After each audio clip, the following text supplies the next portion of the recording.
Puji Tuhan saudara, renungan saya sampaikan dalam 1 Korintus pasal yang ke-8 ayat yang ketiga. Tetapi orang yang mengasihi Allah, ia dikenal oleh Allah. Saudara mengasihi Allah, saudara pasti dikenal Allah. Kalau kita mengasihi Allah, kita dikenal oleh Allah. Sebenarnya kalau kita renungkan di Matius pasal 7 ayat yang ke-21, saya bacakan di sana. Matius pasal yang ke-7 ayat yang ke-21 sampai ayat yang ke-23. Bukan setiap orang berseru kepadaku Tuhan, Tuhan akan masuk dalam kerajaan surga, melainkan dia yang melakukan kehendak Bapa-Ku yang di surga. Pada hari terakhir banyak orang akan berseru kepadaku, Tuhan, Tuhan, bukankah kami bernubuat demi namamu dan mengusir setan demi namamu dan mengadakan banyak mukjizat demi namamu juga. Pada waktu itulah aku akan berterus terang kepada mereka dan berkata, aku tidak pernah mengenal kamu, hanyalah daripadaku kamu sekalian pembuat kejahatan. Orang-orang ini tidak dikenal Tuhan. Kenapa? Bukan soal seruannya, tetapi dikatakan karena di dalam Roma tadi dikatakan orang yang mengasihi Tuhan, orang yang mengasihi Allah, dia dikenal oleh Allah. Jadi orang di Matius pasal yang ke-7 ini, orang ini tidak dikenal. Allah berkata, aku tidak kenal kamu. Kenapa? Karena sudah tidak ada lagi kasihnya kepada Allah. Di ayat 21 dikatakan, bukan setiap orang berseru padaku Tuhan, Tuhan akan masuk dalam kerajaan surga, melainkan dia yang melakukan kehendak Bapa-Ku yang di surga. Salah satu ciri yang utama orang itu mengasihi Tuhan, dia pasti melakukan kehendak Tuhan. Orang itu mengasihi Bapa, dia melakukan kehendak Bapa. Saudara dikasihi oleh Tuhan, Petrus di dalam Yohanes pasal yang ke-21, setelah Yesus bangkit, maka Petrus berkata, saya mau kembali menangkap ikan. Murid-murid yang lain berkata, aku ikut. Mereka semalam-malaman tidak dapat satu ekor ikan kecil sekalipun. Mereka tidak dapat. Ya. Dan menjelang pagi, maka ada seorang yang berseru, hei anakku, adakah upah padamu? Mereka berkata, tidak ada, tebarkan jalamu sebelah kanan. Dan mereka menangkap sejumlah besar ikan. Dan kemudian mereka tahu, oh itu Yesus. Maka kemudian akhirnya mereka menepi. Dan singkat cerita, sudah ada roti dan ikan yang terpanggang. Mereka makan kenyang, dan setelah kenyang, maka Yesus mulai berkata, Simon, apakah engkau mengasihi aku? Tuhan, engkau tahu aku mengasihi engkau. Sampai 3 kali.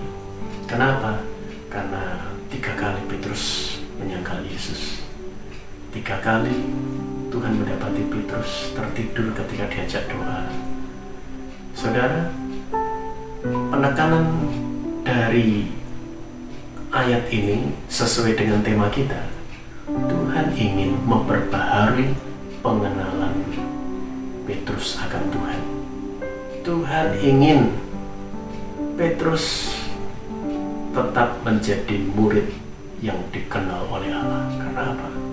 Karena Tuhan ingin memulihkan kasihnya Petrus. Seperti Roma tadi katakan, siapa mengasihi Allah, ia dikenal oleh Allah. Karena itu tetap pelihara kasih saudara kepada Tuhan, kasih saudara kepada Bapa. Ketika saudara mengasihi Tuhan, pasti saudara melakukan kehendak Tuhan.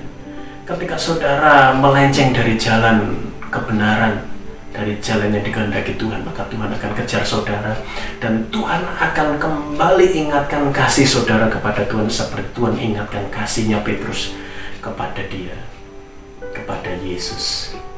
Demikian juga saudara dalam saya. Tuhan ingin kita mengasihi Tuhan tanpa ada embel-embel. Kalau diberkati saya mengasihi, kalau tidak diberkati saya tidak mengasihi. Tidak, saudara. Mengasihi Tuhan harus dengan kasih agape, kasih yang tanpa syarat, kasih yang benar-benar tulus, kasih yang tanpa pamrih, kasih agape, kasih di atas segala-galanya, kasih Kristus yang tanpa syarat sudah dinyatakan lewat korbannya di atas kayu salib. Dan Tuhan ingin, Kristus ingin, Allah ingin kita mengasihi juga dengan kasih agape. Apapun boleh terjadi. Paulus katakan, aniayakah sakit penyakitkah, kekurangankah, ketelanjangankah, bahkan sampai pedangkah, tidak bisa memisahkan aku dari kasih Kristus.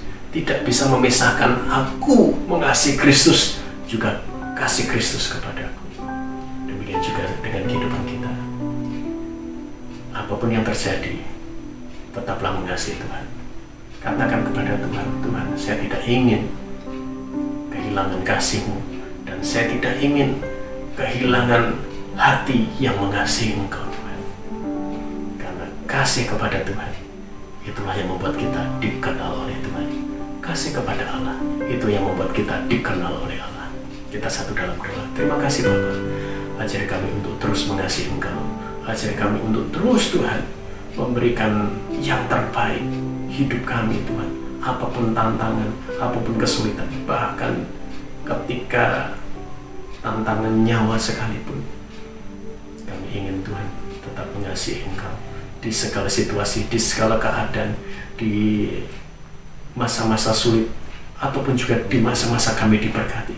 Di segala situasi, keadaan, kami mau tetap mengasihi Engkau. Terima kasih Bapa. Bersyukur kepadamu, kami alaskan dalam nama Yesus. Haleluya. Amin. Puji nama Tuhan.